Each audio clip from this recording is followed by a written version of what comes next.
Symmetry. I love symmetry. I'm not sure exactly why, but I loved it since I was a kid.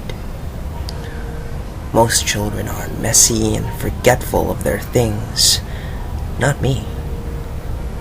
I knew everything has a place, and in my room, everything was right where it belongs. My parents didn't have it. My grandparents didn't have it either. Not a single person in my family had it. I've started referring to it as it because I truly believe it's a thing inside me. A stowaway that shouldn't be there but lives inside me. It's a need, a desire, a longing to be perfect. Perfect on both sides. As an adult, I am at the point where I can't live my life normally. I can't keep a job. Women don't stay with me because they can't handle it. Honestly, I don't care when they leave. They're messy and make things difficult. They roll over to the side of my bed instead of staying on their own. They leave dishes in one side of the sink but not the other. I can't work anymore, so when they leave for the day, I have to stay at home and fix everything. It's a relief when they leave for good. That feeling never lasts, though. Eventually it comes back and finds something else that needs fixing. You may be asking, why would I seek out relationships to begin with if I can't stand them? Well, it's hard for me to sleep in the middle of the bed all night without moving. Other than relationship problems, my life is pretty much in order. I say pretty much because there's one last issue that must be dealt with. You see, I have what's called heterochromia iridium, or two different colored irises.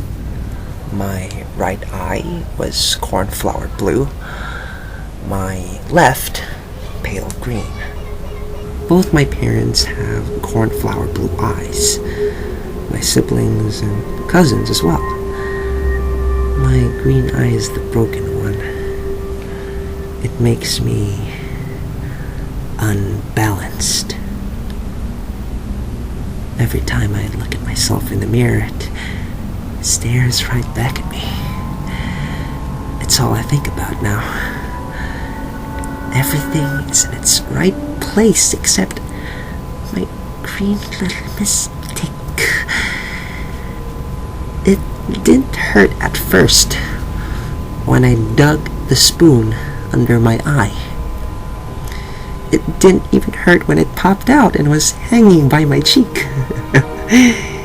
Was it shock that was keeping the pain away, or was it? I snipped the optic nerve, and blood and warm fluids that were streaming down my face. My vision being cut in half was a strange sensation. What was left of the dangling flesh, I placed back in the now empty hole. I bandaged the wound, rinsed the spoon, and went to sleep. I woke up happy. I slept better than I had in years. It was finally done. I was fixed. I got out of bed and stumbled to the bathroom. My body ached and my head was on fire. I flipped the switch in the bathroom and the light was blinding. I slowly removed the bandage. It was soaked with blood and was sticking to my face like tape. When I looked up to the mirror, my stomach turned. Only then I realized what I'd done to myself. I couldn't believe it. There was a hole in the left side of my face, but not the right. I was unbalanced again. It was much harder digging out the second eye. My hands were shaky, and when I dug the spoon in, I missed it several times, puncturing my pupil 3 times before I got it in the right place. Once the eye popped out, I reached for my scissors to finish the job. The blood from the previous night had dried on the blade, so the scissors did cut very well. You know, when you were a kid in elementary school and your teacher made you cut construction paper for your art projects, did you ever try to cut too many pieces at once, but the scissors couldn't take it? The blades would kind of fold over each other, and the paper would get pinned between them. Well, that's what happened with my eye. The optic nerve was pinned between the 2 blades. It was stuck, and as I tried desperately and frantically to make it unstuck, I slipped on the blood and started falling to the floor. Reflexes kicked in, and I let go of my eye to try to break my fall with my hand. The weight of the stuck scissors on my hanging eye was unbearable. I knew I couldn't stand it for long enough to make it to the kitchen to get a knife, so I pulled it straight out of my head. I felt the flesh tear from inside my skull. I felt it rip and spew liquids everywhere. I knew I was crying, but there was no telling the tears from the blood from the ocular fluid.